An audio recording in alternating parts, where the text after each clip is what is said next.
Hello दोस्तों, आप सबका स्वागत है एक बार फिर से एस्ट्रो गुरु चैनल पर। आप सभी के लिए आज नवरात्रि स्पेशल में दूसरा वीडियो यानी माता ब्रह्मचारिणी से रिलेटेड वीडियो लेकर के आ गया हूं। आज का विषय है माता ब्रह्मचारिणी का आपके लिए आशीर्वाद। ये नवरात्र में 9 दुर्गा जो होती हैं हमारी देवी के 9 स्वरूप, उसमें दूसरी देवी रहती हैं ये, और इन्हीं के परिप्रेक्ष्य में आज की रीडिंग बेस्ड रहेगी। और आज की रीडिंग के लिए 2 पाइल्स को बनाया गया है जिनके सिंबॉलिक्स आपकी स्क्रीन के ऊपर अब एक साथ दिखाए जा रहे हैं। पाइल नंबर 1 कलश और पाइल नंबर 2 नारियल। 2 अलग अलग सिंबॉलिक्स आपके सामने आपकी स्क्रीन पर एक साथ दिखाए जा रहे हैं। दोनों में से आपको जो अच्छा लगे उसे अपना पाइल सिंबॉलिक मानिए। अकॉर्डिंगली आज की रीडिंग को देखिए, यह आपके साथ रेजोनेट करेगी। हर बार की तरह इस बार भी टाइम स्टैम्प्स को डिस्क्रिप्शन और कमेंट सेक्शन दोनों जगह पोस्ट किया गया है ताकि आपके लिए सुविधा रहे। अपनी पाइल की रीडिंग पर डायरेक्ट पहुंचने के लिए टाइम स्टैम्प के ऊपर क्लिक करिए, वीडियो आगे चला जाएगा और आप डायरेक्ट अपनी पाइल की रीडिंग पर पहुंच जाएंगे। मुझसे आज जो लोग पहली बार जुड़े हैं उनका एस्ट्रो गुरु चैनल पर मैं बहुत बहुत स्वागत करता हूं। आप सभी इस चैनल को सब्सक्राइब जरूर करिए, बेल आइकन को भी प्रेस करिए, क्योंकि जब आप बेल आइकन प्रेस कर लेते हैं तो नए वीडियोस की नोटिफिकेशन आपके फोन पर आनी शुरू हो जाती हैं। और मेरे रेगुलर व्यूवर्स और सब्सक्राइबर्स, आप सभी के सहयोग और प्यार के लिए बहुत बहुत आभार। आगे बढ़ने से पहले आपको बता दूं कि मैं एक प्रोफेशनल एस्ट्रोलॉजर, एक प्रोफेशनल टैरो रीडर भी हूं। तो आपकी स्क्रीन पर यह नंबर जो आ रहा है इसके ऊपर आप संपर्क कर सकते हैं अगर आपको अपने लिए एक पर्सनल टैरो रीडिंग सेशन चाहिए या अपनी कुंडली मुझे दिखाना चाहते हैं। यह व्हाट्सएप नंबर है तो इस पर कॉल नहीं करना है, इस पर मैसेज करिए। मैसेज के थ्रू सारी इंफॉर्मेशन मेरी टीम मेंबर आपको प्रोवाइड करेगी और आपकी हेल्प करेगी मेरे साथ आपके सेशन को बुक करने में। तो चलिए आज की रीडिंग को शुरू करते हैं और आपकी पाइल में मिलते हैं।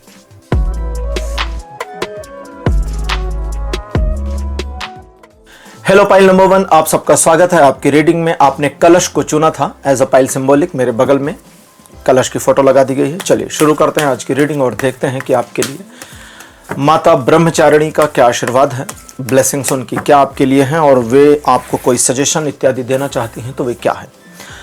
पहला कार्ड आपके लिए king of cups. Second position पर आपके लिए स्ट्रेंथ। कार्ड नंबर 3 आपके लिए है 7 ऑफ सोर्ड्स। फोर्थ पोजीशन पर आपके लिए है 3 ऑफ कप्स और अंतिम कार्ड आपके लिए है व्हील ऑफ फॉर्चून। देवी ब्रह्मचारिणी, आप अपने जीवन में अगर चीजों को कैजुअल लेकर चलना चाहते हैं तो आपने ध्यान दिया होगा कि दूसरे आपका लाभ उठा ले जाते हैं और आप अपने जीवन से जुड़े मामलों में सिचुएशंस को अपने फेवर में करने के तौर तरीके समझने जानने के बावजूद कई बार फेल हो जाते हैं, मिसलीड मिसगाइड भी हो जाते हैं। आपके जीवन में पास्ट में एक से अधिक संघर्षों का सामना आपने किया। आपने अपनी अच्छाई से चीज़ों को पॉजिटिव बनाने की खूब कोशिश करी, चीज़ें पॉजिटिव भी हुई।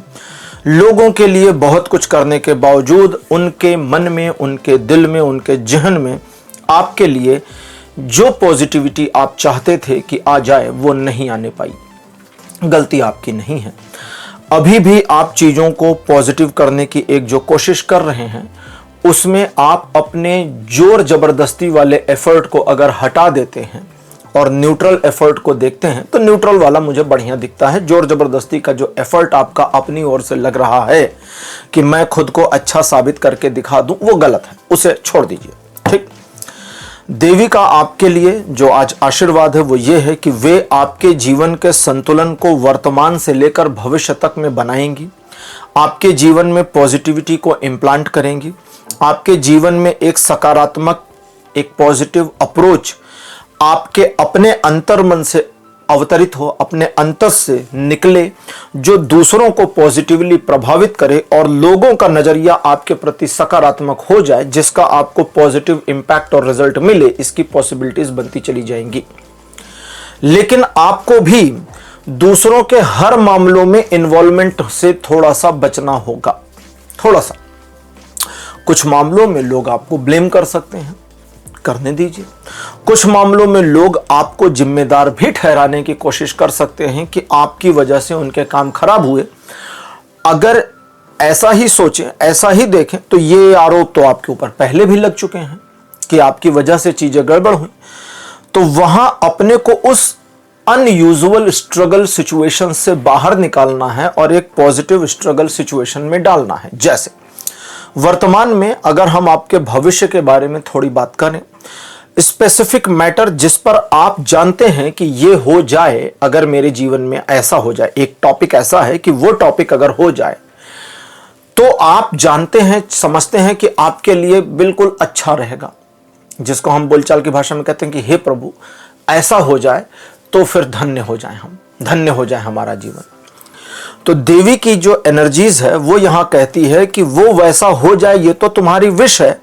इस विश को पाने के लिए तुम्हारी कोई योजना नजर नहीं आती। अब बिना योजना के पहुंचिएगा कैसे? समझिए ना, नदी के पार हमें जाना है, यह हमारी विश है। बिना ब्रिज के जाओगे कैसे? बिना नैया के जाओगे कैसे? तो देवी कहती है प्लानिंग कर लो, क्योंकि प्लानिंग में चीजें गड़बड़ होती हैं। अब एक और बात, देवी कहती है कि तुम्हारे लिए चीजों को सकारात्मक किया गया है, तुम्हारे लिए चीजों को तुम्हारे पक्ष में मोड़ा गया है। तुम जरा अपना पास्ट ही देख लो, फ्यूचर मत देखो, अपना पास्ट देख लो। पास्ट में आपके जीवन में कई ऐसे सकारात्मक पहलू थे जहां आप अपने हर संघर्ष में सफलता प्राप्त किए, अगर आप फोकस होकर काम किए हो तो। और अगर आपने अपने डिस्ट्रैक्शन को ऑन किया, आप दूसरों की वजह से डिस्ट्रैक्ट हुए या सेल्फ डिस्ट्रैक्ट हुए। सेल्फ डिस्ट्रैक्शन वो वाला गिना जाएगा यहां जहां आपको पता था कि भाई इस संघर्ष में स्थिति या इस चैलेंजिंग सिचुएशन को मैं स्वीकार नहीं कर रहा, मैं स्वीकार नहीं कर रही, मुझे ये चैलेंज, ये संघर्ष नहीं चाहिए, तो वहां चीजें लूज हो गई। और कठिन से कठिन मामलों में जहां आपने संघर्ष को चुना, चुनौती को स्वीकार किया, वहां सफलता मिल गई। तो यही चीज आपके जीवन में भविष्य में भी हो जाएगी। इसको आप समझें और इसको आप मानें। संबंधों को लेकर के, मन में उठने वाली टीस को लेकर के, आपका सकारात्मक पहलू और उनका नकारात्मक पहलू, इस पर देवी का जो सजेशन या एक उनकी पॉजिटिव गाइडेंस आपके लिए है वो ये कि जरा इंतजार कर लो, इतनी उतावलेबाजी काहे की है, इतनी उतावलेबाजी काहे की, थोड़ा रुक जाओ ना, उसे भी तो कुछ करने दो। अपनी ही ओर से सब कुछ करना, अपनी ही ओर से सब कुछ मैनेज करना, ये कब तक करोगे? तो रुक जाओ। आज की हमारी ओरेकल डेक है गॉड्स एंड गॉडेस। देखते हैं पहला कार्ड आपके लिए लॉर्ड बुद्धा, भगवान बुद्ध। सेकंड पोजीशन पर आपके लिए प्रभु परशुराम, भगवान विष्णु के अवतार। थर्ड पोजीशन पर आपके लिए माता पार्वती। फोर्थ नंबर पर आपके लिए माता पार्वती का या देवी काली, देवी दुर्गा का भद्रकाली स्वरूप। ठीक है, तो इनका एक इनकारनेशन। अंतिम में आपके लिए श्री गोपाल, भगवान कृष्ण का बाल स्वरूप।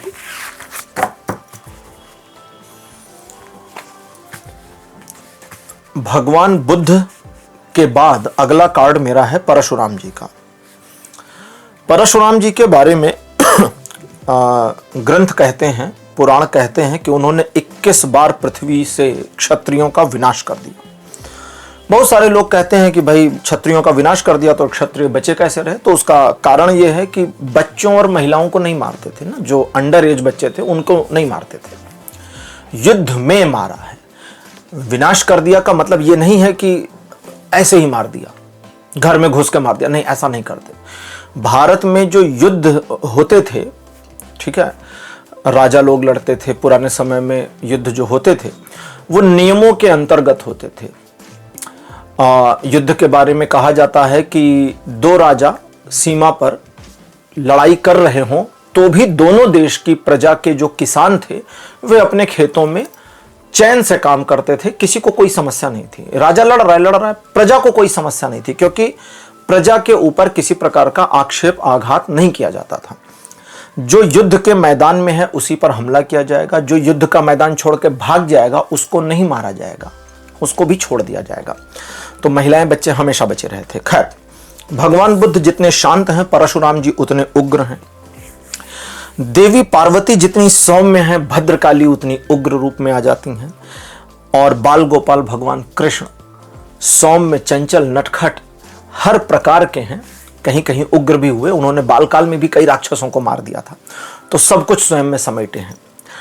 रीडिंग कहती है कि आप अपने अंदर की जो शांति चाहते हैं, अपने अंदर की जो स्थिरता चाहते हैं, वो आपको बाहर खोजने से नहीं मिलेगी। आपको लगता है कि मैं इसको संतुष्ट कर दूं, उसको संतुष्ट कर दूं, उसको संतुष्ट कर दूं, इनका काम कर दूं, उनका काम कर दूं, और इससे लोग प्रसन्न होंगे और मेरा मन शांत होगा। असंभव है, क्योंकि लोगों की एक्सपेक्टेशन कभी खत्म नहीं होती, कभी भी खत्म नहीं होती। आपने कभी ध्यान दिया हो कि अगर किसी को जीवन में कुछ मिल जाए तो वो उससे अधिक पाने की कामना शुरू कर देते हैं, और ये नेचुरल मानव स्वभाव है। अगर किसी व्यक्ति का स्वभाव ऐसा नहीं है तो वह व्यक्ति साधु हो गया। साधु मतलब जो अब प्रपंच में नहीं है, जो किसी एक्सपेक्टेशन में नहीं जी रहा, ठीक है, काम खत्म हो गया। सन्यासी जो होते हैं, जो सचमुच के असली सन्यासी होते हैं, वे अगर भिक्षाटन कर रहे हैं तो वो भोजन के निमित्त कर रहे हैं, और अगर भोजन उनका हो गया उस एक समय का, दूसरे समय का नहीं, अगर मॉर्निंग में हो, मॉर्निंग का भोजन हो गया तो अब वो आगे भिक्षा नहीं मांग रहे, वो जमा नहीं कर रहे शाम के लिए, वो शाम का शाम को देखेंगे। नहीं मिला तो वो कहेंगे कि प्रभु की आज मर्जी थी, आज का भोजन सायंकाल का नहीं था, अब प्रातः काल देखेंगे। That's it. स्वयं के जीवन को, स्वयं के संन्यस्त जीवन को और ज्यादा कठिन करने हेतु महावीर, भगवान महावीर ने अपने साथ शर्तें रखी कि मैं किसी ऐसे गांव, किसी गांव में जाऊंगा और प्रवेश करते ही मुझे बैलगाड़ी दिख जाए और सफेद रंग के 2 बैल एक साथ जुते हुए हों, बैलगाड़ी खाली हो, ठीक है, और वहां पर बैलगाड़ी का मालिक ना अपीयर हो, तो उस दिन मैं भिक्षाटन करूंगा, वरना गांव के मुहाने से वापस। और कई बार वे वापस आ गए क्योंकि वो पैरामीटर्स नहीं कंप्लीट हुए। कई दिनों के बाद पैरामीटर कंप्लीट, वे अंदर गए और पहले घर से जो भिक्षा मिली वो लेकर वापस आ गए। वे कभी कभी ऐसा भी मानते थे कि अगर मैं किसी घर में गया और मुझे पहली भिक्षा में एक फल मिल गया तो फिर मैं वापस आ जाऊंगा, भले उस फल से पेट भरे या ना भरे, फल चाहे जितना बड़ा छोटा हो। पैरामीटर सेट करते थे अपने लिए। दैट मीन्स स्वयं को अपने आत्मसंतुष्टि में लेकर के आना ही धर्म है उनका, जो सन्यासी हैं। आप सन्यासी नहीं हैं, लेकिन आप अपने अंदर एक आत्मसंतुष्टि चाहते हैं, लेकिन उस आत्मसंतुष्टि को प्राप्त करने के हेतु जब आप दूसरों को संतुष्ट करने की कोशिश करते हैं तो वस्तुतः आप स्वयं को असंतुष्ट करते हैं। और इसी वजह से आपके भीतर, अब परशुराम जी के कार्ड की इंटरप्रिटेशन, कि आपके भीतर एक लगातार की अस्थिरता, चंचलता और डिससेटिस्फैक्शन, वो भी हाई लेवल का, जहां आप असंतुष्ट हैं, वो आपके भीतर चलता रहता है। माता ब्रह्मचारिणी, जब पार्वती जी ने भगवान शिव को पति के रूप में प्राप्त करने का प्रण लिया, वो अपने प्रथम रूप में शैलपुत्री हैं। शैलपुत्री मतलब हिमालय राज की बेटी, सिंपल सा उनका जीवन, हिमालय राज की कन्या के रूप में उनका जन्म हुआ, माता सती का पुनर्जन्म। जब वे शिव जी को पाने के लिए राजमहल को छोड़ करके आगे बढ़ी, जब वे शिव जी को प्राप्त करने के लिए राजमहल को छोड़ करके आगे बढ़ी तो उन्होंने सन्यासिनी जैसा रूप धारण किया, उसे ब्रह्मचारिणी कहते हैं। और उस स्वरूप में वे भगवान शिव के लिए एक तपस्या वाले मोड में आ गईं, ठीक है। तो यहां पर पार्वती देवी, भद्रकाली, ये 2 कार्ड्स हमारे जो इंटरप्रेट करते हैं वो ये कहते हैं कि आपको पकड़ना भी है और छोड़ना भी है। जो आपके काम का है उसे ले लीजिए, जो आपके काम का नहीं उसे छोड़ दीजिए। संबंधों में भी यही करना है, जीवन में भी यही करना है, हर चीज में यही करना है। आप कई बार सब कुछ पकड़ने के चक्कर में, सब कुछ प्राप्त करने के चक्कर में चीजों को खराब कर देते हैं। कुछ चीजें आपको जीवन में नहीं मिलेंगी, हाँ ठीक है, स्वीकार करिए कि नहीं मिलेंगी। उस स्वीकारोक्ति में जो क्षोभ आता है, नाराजगी आती है, गुस्सा आता है, देवी भद्रकाली कहते हैं उसे देखो, वो ट्रांसफॉर्मेशन है तुम्हारा। जो तुम अच्छाई करते हो और उस अच्छाई में दूसरे की ओर से अच्छाई रिटर्न में नहीं आती, उसे देखो, क्योंकि उस मोमेंट में एंजाइटी होती है, नाराजगी होती है। उस नाराजगी को समझो और भविष्य में क्या करना है उसकी एक योजना बनाओ। योजना तुम्हारे अनुसार होनी चाहिए। बाल गोपाल कृष्ण का कार्ड, योजना तुम्हारे अनुसार होनी चाहिए। योजना दूसरों के अनुकरण या अनुसार नहीं होनी चाहिए। दूसरे को कन्वीनियंट लगे ऐसी योजना की क्या ही आवश्यकता। भगवान श्री कृष्ण अगर दूसरों को देख करके, जब उन्होंने भगवान विष्णु ने जब श्री कृष्ण का अवतारण लिया, अगर वे दूसरों के अनुसार अपने जीवन को चला रहे होते तो फिर पता नहीं क्या ही इतिहास होता। उन्होंने सब चीजें अपने हिसाब से मोड़नी शुरू कर दी कि सब चीजें मेरे हिसाब से मुड़ेंगी, और अगर आप महाभारत को पढ़ें तो सब उनकी योजना के अनुसार ही चलता चला जा रहा था। बहुत कुछ ऐसा है। तो वे कहते हैं कि आप अपनी योजना बनाएं, योजना में गिल्ट न लें और दूसरे को सेटिस्फाइड या डिससेटिस्फाइड करने की चिंता को छोड़ दें। और अगर आप अपनी योजना बनाकर अपनी योजना पर करते हैं काम, तो फिर आपको अगले 3 से 10 महीने में मिलेगा लाभ। एक रेमेडी यहां पर आपके लिए अपीयर हुई है। अगर आप पिछले कई साल से संघर्षरत हैं और संघर्ष में सफलता नहीं मिल रही है और आप लगातार परेशान हैं, कई उपाय करके थक गए हैं, तो आपके लिए जो रेमेडी है वो ये है मेरे पास कि आप प्रतिदिन, शुक्रवार बोलने वाला था लेकिन यहां प्रतिदिन आ गया, प्रतिदिन शाम के समय सूर्य के अस्त होने के बाद, ज्यादा अच्छा रहेगा रात को 8 बजे से लेकर के 11 बजे के बीच। 11 बजे के बाद बिल्कुल नहीं करना है, वह फिर तांत्रिक समय शुरू हो जाता है और उसमें नहीं जाना है, क्योंकि उसके साइड इफेक्ट्स होते हैं। बिना गुरु के, बिना गाइडेंस के वो नहीं करना, उसमें नुकसान हो जाएगा। ठीक है, 8 बजे से 11 बजे के बीच, इतना बड़ा फ्लेक्सिबल टाइमिंग इसलिए ताकि आप अपने काम धाम, जॉब वॉब से थोड़ा मुक्त हो जाएं। थोड़ी देर शांत बैठ जाएं और देवी काली के स्वरूप को आत्मसात करने की कोशिश करें। ये फील करें कि देवी काली के साथ आपकी कनेक्टिविटी बनी है। भगवान रामकृष्ण परमहंस ने इस चीज में कनेक्टिविटी को इतना गहरा कर लिया था कि जब विवेकानंद जी ने उनसे पूछा कि आपने ईश्वर को देखा है, उन्होंने कहा हाँ देखा है। बूढ़ा हो गया, आंखें कमजोर हो रही हैं, धुंधला दिखता है, कभी कभी तो क्लियर नहीं नजर आता, बट काली एकदम साफ नजर आती है। तेरी आवाज सुनने में कान लगाना पड़ता है, लेकिन काली बोलती है तो एकदम साफ स्पष्ट सुनाई देता है। और वे झूठ नहीं बोल रहे थे। कनेक्टिविटी बनेगी तो ये पॉसिबल है, क्योंकि अगर ये पॉसिबल ना होता तो रामकृष्ण परमहंस कॉन्फिडेंस के साथ विवेकानंद को नहीं बोल सकते थे ना कि जा जो मांगना है अंदर जाके मांग ले। और विवेकानंद अंदर गए क्या मांगने के लिए? धन। क्यों? क्योंकि परिवार में आर्थिक समस्या हो गई थी थोड़ी, तो उन्होंने मांगा मां ज्ञान बुद्धि विवेक दीजिए, वैराग्य दीजिए। धन मांगना ही भूल गए। खैर, कनेक्टिविटी बनाने की कोशिश करिए, इसे रेमेडी की तरह लीजिए। इसमें डिटेल क्यों नहीं आई है? क्योंकि हर व्यक्ति की कनेक्टिविटी उसके लेवल पर अलग डेवलप होगी, इसलिए मैं उसमें ज्यादा कुछ बता नहीं सकता। रीडिंग आगे आई ही नहीं। ठीक, वो कनेक्टिविटी को डेवलप होने दीजिए। दूसरों के साथ उसके एक्सपीरियंस से शेयर मत करिए। आपके और उनके बीच का मामला है और फिर जो परिवर्तन होता है उसका रसास्वादन लीजिए। फाइल नंबर 1 रीडिंग आपकी कंप्लीट हो गई है। आज की रीडिंग आपको कैसी लगी? अपने एक्सपीरियंस, अपने अनुभव कमेंट सेक्शन में जरूर लिखिए। इस वीडियो को लाइक करिए, शेयर करिए और चैनल को सब्सक्राइब करना मत भूलिएगा। अगले वीडियो में आपसे फिर मिलूंगा। Bye bye.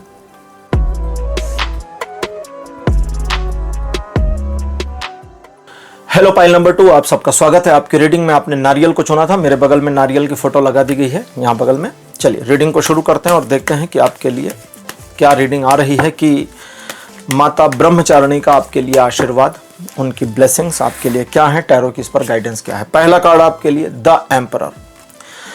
देवी का कहना शुरू हो गया। देवी का कहना कि आप अपनी जिद में अपने से हारे, अपने से जीते, ज्यादातर मामलों में अपने को परेशान किया और वर्तमान में भी अपनी ही जिद से पीछा नहीं छुड़ा पा रहे और अपनी ही जिद में डाउनफॉल हो रहे हैं, गिर रहे हैं।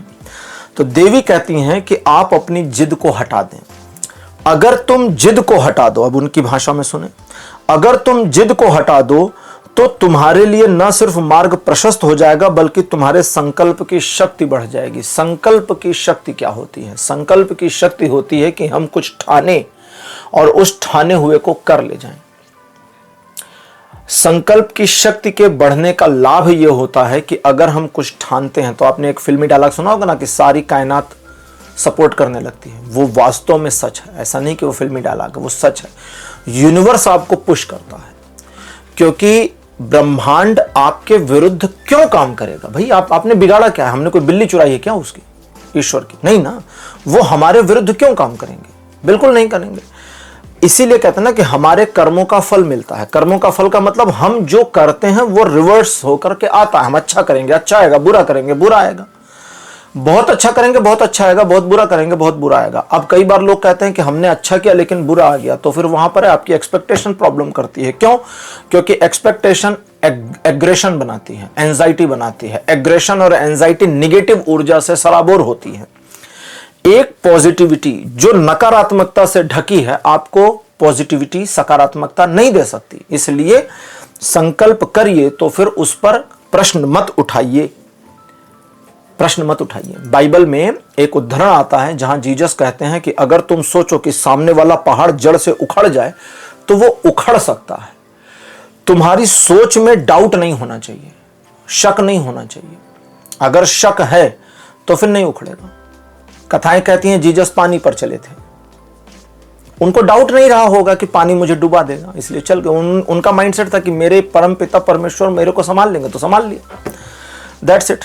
वो अलग बात है कि उनकी जो ब्लेसिंग्स और उनकी योजनाएं थी या उनका जो अपना प्रीचिंग थी उसको अलग अलग लेवल पर अलग अलग इंटरप्रेट किया जा रहा है। अब तो वो तो बहुत कुछ चल रहा है। दूसरा कार्ड आपके लिए king of pentacles, third position night of pentacles, fourth three of pentacles, last card आपके लिए एस ऑफ कप्स। अपने मनोभावों को करिए नियंत्रित। धन के मामले में चल रहे प्रयास और की गई योजनाएं सफलता की ओर ले जाएंगी, लेकिन आपका स्वयं के ऊपर नियंत्रण ऐसा होना चाहिए जिसमें आप अपनी योजना से पीछे ना हटें।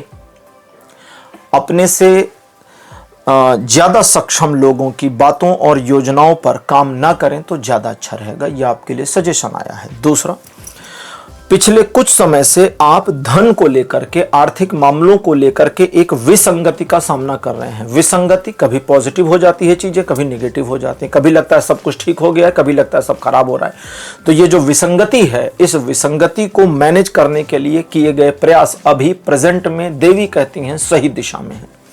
लेकिन ये सही दिशा में आगे भी चलें, इसके लिए आपको अपने इमोशंस पर थोड़ा नियंत्रण रखना होगा, क्योंकि जब जब चीजें सही हुई, आपके इमोशंस की वजह से चीजें गड़बड़ हुई। आप इमोशनल हो जाते हैं, चीजें खराब हो जाती हैं। आप थोड़ा प्रैक्टिकल रहिए, संकल्प की शक्ति का इस्तेमाल करिए और थोड़ा प्रैक्टिकल हो जाइए। संकल्प की शक्ति सुनने में बड़ा आसान लगता है, लेकिन इसे धीरे धीरे साधना पड़ता है। कभी कभी आपने सोचा होगा, देखा होगा कि आप काम पर हैं और आपने सोचा यार घर पे जाएंगे, वाइफ को बोलेंगे खीर बना दो। घर पहुंचे तो खीर बनी रखी थी। कभी कभी पत्नियों के साथ होता है कि आज पतिदेव आ जाएं तो बोलेंगे कि ऐसा करो, अब के हफ्ते चलो एक मूवी देखाते हैं। और पति आ गए, अब उनने सोचा कि भोजन वोजन कराएं, थोड़ा माइंड वाइंड फ्रेश हो, शांत बैठे, फिर बात करते हैं। और पता चला पतिदेव हाथ वाथ धुलते पूछने पर, अरे आओ चलो एक फिल्म दिखाते हैं अब की हफ्ते। तो पत्नी हैरान हो जाती कि अरे इतना कैसे मैच हो गया। वो मैच ऐसे हो गया कि आपने जब वो सोचा तो उस समय आपका मन एक डाउट में नहीं था। आप कुछ भी सोचें और उसके पीछे डाउट्स ना हो, शक ना हो, तो फिर वो चीज सही हो सकती है। हमारे शक चीजों को खराब कर देते हैं। हो सकता है आपने सुना हो, वैज्ञानिक कहते हैं मानव मस्तिष्क की क्षमता असल में इतनी है कि हम जो सोचेंगे वो सच हो जाएगा, जो चाहे हो जाए। लेकिन मस्तिष्क हमारी इस क्षमता को रोक के रखता है, कंट्रोल करके रखता है। हमारा दिमाग ही कंट्रोल करके रखता है। और इसीलिए हम अपने ऊपर नियंत्रण करें, हम स्वयं को साध लें। पूरी भारतीय मेधा, भारतीय ज्ञान, भारतीय दर्शन इसी पर आधारित और इसी पर केंद्रित है। इसीलिए उपनिषद कहते हैं अहम ब्रह्मास्मि, कि मैं ही ब्रह्म हूं। कैसे?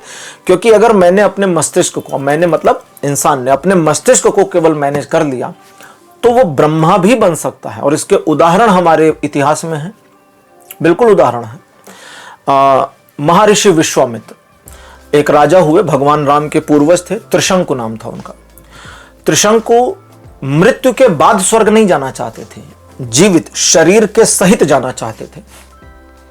उन्हें मना कर दिया गया, सभी ने मना कर दिया। तो फिर उन्होंने विश्वामित्र जी से बात करी। विश्वामित्र जी ने उग्र तप करना शुरू कर दिया। तपस्या से इंद्रासन डोल गया। देवराज इंद्र को लगा कि यार गड़बड़ हो जाएगी, ब्रह्मा जी को लगा गड़बड़ हो जाएगी। तो वहां पर सिचुएशन को मैनेज करने की कोशिश की गई, समझाने की कोशिश की गई। विश्वामित्र जी को बताया गया कि यह संभव नहीं है। तो विश्वामित्र जी जो है थोड़ा सा गुस्सा हो गए, बोले कैसे संभव नहीं है? अगर इस सृष्टि में संभव नहीं तो मैं नई सृष्टि, नया ब्रह्मांड ही रच देता हूं। मैं नया स्वर्ग क्रिएट कर देता हूं, नया इंद्र बना देता हूं। उन्होंने नए ब्रह्मांड की रचना शुरू कर दी। ऐसा नहीं कि सिर्फ कहा, शुरुआत कर दी, शुरू हो गया क्रिएशन नया। एक मानव जो राजा था, राजा से ऋषि बना, ऋषि से ब्रह्म ऋषि बना। ब्रह्म ऋषि मतलब ये पोजीशन है, कैटेगरीज है ना, जैसे manager, senior manager, general manager, AVP, VP, इस तरह से। तो ऐसे राजा थे, राजा संन्यास ले लिया विश्वामित्र जी ने, उनका वशिष्ठ जी से झगड़ा हो गया था, एक अलग कहानी है उसकी।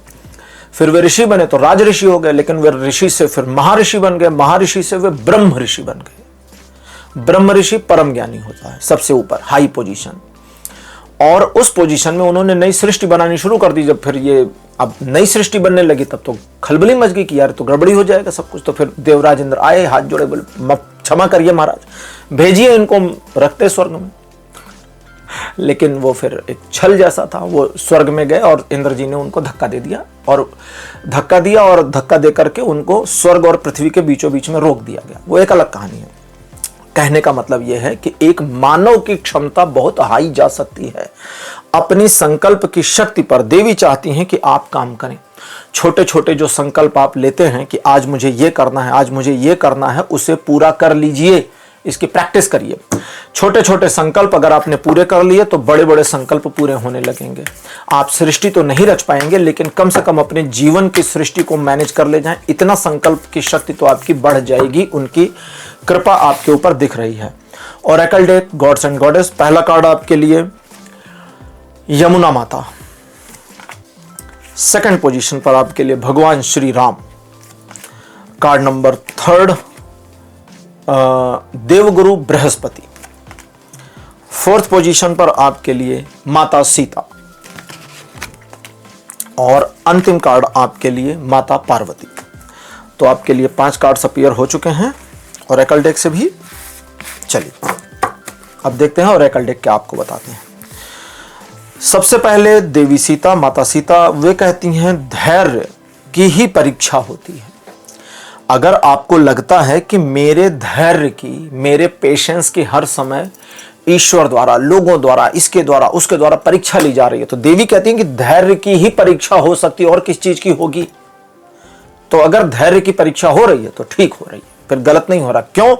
क्योंकि ये तुम्हें निखार देगा अगर तुम नाराज होना बंद कर दो। नाराज मत होइए अगर आपके धैर्य की परीक्षा होती। खैर, देवी यमुना सबसे पहले वे कहती हैं, यहां पर देवी यमुना का जो कार्ड है, आप अपने जीवन में कुछ नया क्रिएटिव करना चाहते हैं, जिसको लेकर वर्तमान में आपके पास एक योजना भी दिखती है जो अपरिपक्व लेवल पर अभी है, इमेच्योर है। उस योजना को देवी चाहती हैं, देवी यमुना चाहती हैं, यमुना देवी, कि आप उस योजना पर काम करें, उसके फ्लॉज, उसकी कमियां क्लियर करें, नुआंसेस यानी बारीकियां ठीक करें, और योजना पर काम करने को उद्यत हो जाएं। लेकिन देवी यमुना ये भी चाहती हैं कि आप अपने इमोशंस को कंट्रोल करें, संकल्प की एक शक्ति के साथ में अपनी योजना पर कार्य करें। क्योंकि अब हम आगे रीडिंग चल रहे हैं, भगवान श्री राम, बृहस्पति, आप जब अपनी योजना पर काम करते हैं तो दूसरे क्या सोचेंगे, क्या कहेंगे, क्या विचार करेंगे, क्या इनपुट देंगे, इसकी परवाह मत करिए। भगवान राम जब जंगल चले गए, वन को चले गए, तो आपको क्या लगता है, आज हम देखें ना कि हजारों लाखों साल पहले वे वन को चले गए, त्याग किया। उस समय जब दूसरे लोगों ने सुना तो किसी को अच्छा तो लगा नहीं था कि वन जा रहे हैं। अगर अच्छा लगा होता तो अयोध्या की प्रजा उनके पीछे पीछे काहे को चली जाती? सोचिए ना, फिर प्रजा उनको पीछे पीछे क्यों जाती? भरत उनको मनाने क्यों जाते? बहुत सारे ऐसे उपक्रम हो गए थे ना कि भगवान राम वापिस आ जाएं। क्यों? क्योंकि उस समय, उस मोमेंट में बहुत सारे लोग ऐसे थे। महाराजा जनक भी आए थे उनको लिवा ले जाने के लिए, गुरु वशिष्ठ भी आए थे, वे तो ज्ञानी व्यक्ति थे, अज्ञानी तो थे नहीं।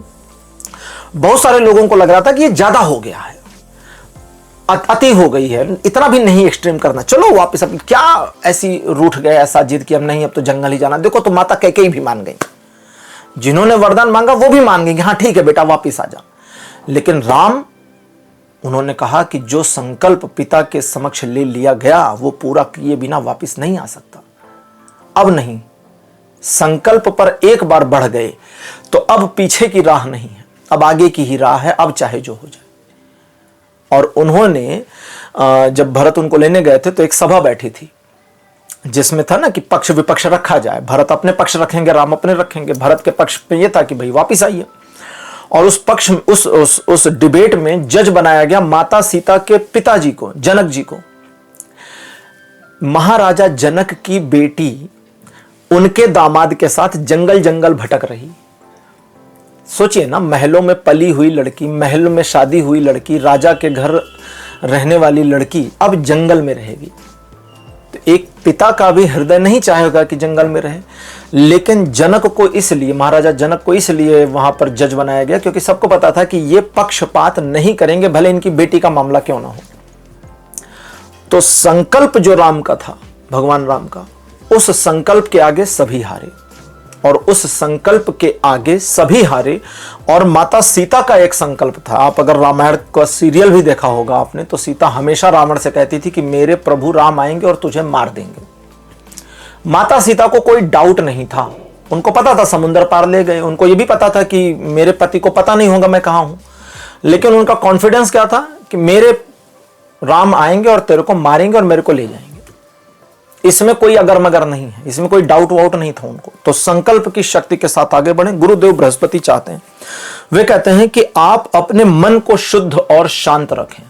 जब आप अपने संकल्प की शक्ति पर काम करेंगे तो आपके मन में एंजाइटी आएगी, कभी कभी संकल्प नहीं पूरा होगा या उसको पूरा करने में दिक्कत आएगी। तो वे चाहते हैं मन को शांत रखें, और जब शांत मन से धैर्य का पालन करते हुए आप अपने कार्य में लगेंगे तो न सिर्फ आप अपने माइंड की क्रिएटिविटी से डैमेजेस जो आपके जीवन में है उसे मैनेज करते जाएंगे, बल्कि आर्थिक प्रगति आपकी शुरू हो जाएगी जो रुकी हुई है, सर्टेन लेवल पर जाकर रुकी है। और आप आने वाले समय में द्विगुणित लाभ प्राप्त करना शुरू कर दें। द्विगुणित कंटिन्यूअस मोड में कह रहा हूं, ऐसा नहीं कि प्रेजेंट से डबल हो जाएगा और बस मामला खत्म। डबल से डबल से डबल पे बढ़ता जाएगा। लेकिन अगर आप संकल्प की शक्ति, क्या हो अगर आप संकल्प की शक्ति का इस्तेमाल ना करें? तो अब रीडिंग मेरी कहती है कि देवी की ब्लेसिंग्स तो आपके ऊपर अभी भी बनी है, और बहुत कुछ ऐसा है जो आपको आपके जीवन में अभी भी देवी की ओर से दिया गया है प्रसाद स्वरूप, और दिया जा रहा है, आगे भी दिया जाएगा। आप अपने इमोशंस को नहीं मैनेज कर सकते, यह अब आपकी गलती है, लेकिन दिया तो उनकी ओर से जा ही रहा है। और जो दिया जा रहा है वो आपको इसलिए दिया जा रहा है क्योंकि आप उनके बच्चे हैं, वो आपके प्रति ममता में भरी हैं। संकल्प की शक्ति को अगर आप मैनेज करते हैं, संकल्प की शक्ति का साथ लेते हैं, तो आपके लिए चीजें सकारात्मक हो जाएंगी। अगर आप इस नवरात्र के रीडिंग के उपलक्ष्य में, परिप्रेक्ष्य में अगर किसी प्रकार की रेमेडी चाहते हैं तो आप देवी पार्वती की नित्य पूजा करने का कार्यक्रम शुरू कर सकते हैं। देवी पार्वती की, ठीक है, देवी पार्वती की पूजा का अर्थ हो गया भगवान शिव पार्वती दोनों एक साथ, या आप अकेले भी देवी पार्वती की चाहे तो कर सकते हैं, मर्जी आपकी है, लेकिन अगर दोनों की करेंगे तो बहुत अच्छा रहेगा। पाइल नंबर 2, आपकी रीडिंग भी कंप्लीट हो गई है। आज की रीडिंग आपको कैसी लगी, अपने एक्सपीरियंस, अपने अनुभव कमेंट सेक्शन में जरूर लिखिएगा। इस वीडियो को लाइक करिए, शेयर करिए, और चैनल को सब्सक्राइब करना बिल्कुल मत भूलिएगा। अगले वीडियो में आपसे फिर मिलूंगा। Bye bye.